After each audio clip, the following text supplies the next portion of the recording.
আসসালামু আলাইকুম ওয়ারহমাতুল্লাহি ওয়া বারাকাতুহু। আপনারা শুনেছেন যে হজরতে মুফতি সলমান আজহারি সাহেবকে পুলিশ গ্রেফতার করেছেন।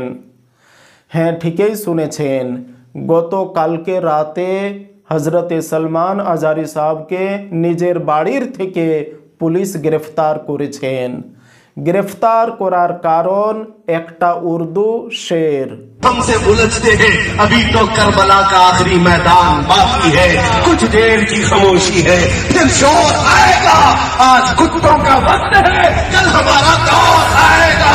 लब्बैक या रसूल अल्लाह, लब्बैक या रसूल अल्लाह, लब्बैक लब्बैक या रसूल। এই উর্দू शेर ছন্দর মধ্যে হজরতে সলমান আজহারি সাহেব কাউকে টার্গেট করেননি। কোনো রাজনীতি দল বা কোনো ধর্ম বা ব্যক্তিগত কাউকে টার্গেট করেননি। আর এই কুত্তার ইঙ্গিত কিন্তু ভারতের এই আমাদের হিন্দু ভাইদেরকেও টার্গেট করেননি। কিন্তু তবু এই শের খুব স্বাভাবিক উর্দू शेर পড়ার কারণে হজরতে সলমান আজহারি সাহেবকে পুলিশ গ্রেফতার করেছেন। আর গ্রেফতার করে প্রথমে হজরতে সলমান আজহারি সাহেবকে বোম্বাইয়ের থানাতেই রেখেছিল।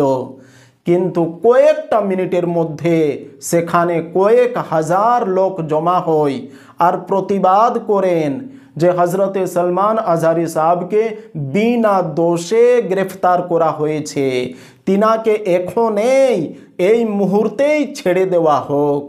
তখন হজরতে সলমান আজহারি সাহেব কি বললেন শুনুন।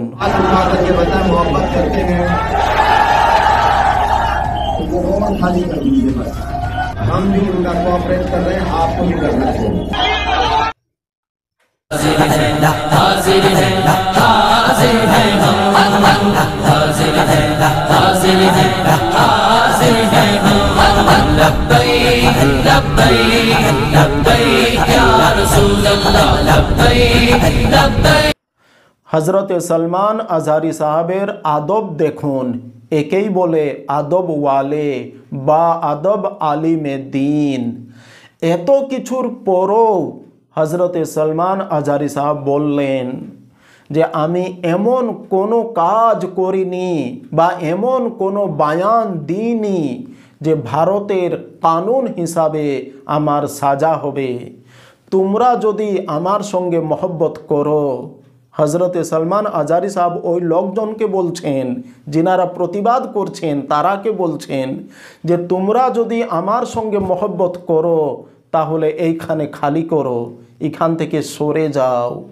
তারপরে হজরতে সলমান আজহারি সাহেবকে পুলিশ গুজরাট নিয়ে যায়। আর এখন হজরতে সলমান আজহারি সাহেব গুজরাটে পুলিশ হেফাজতেই রয়েছেন।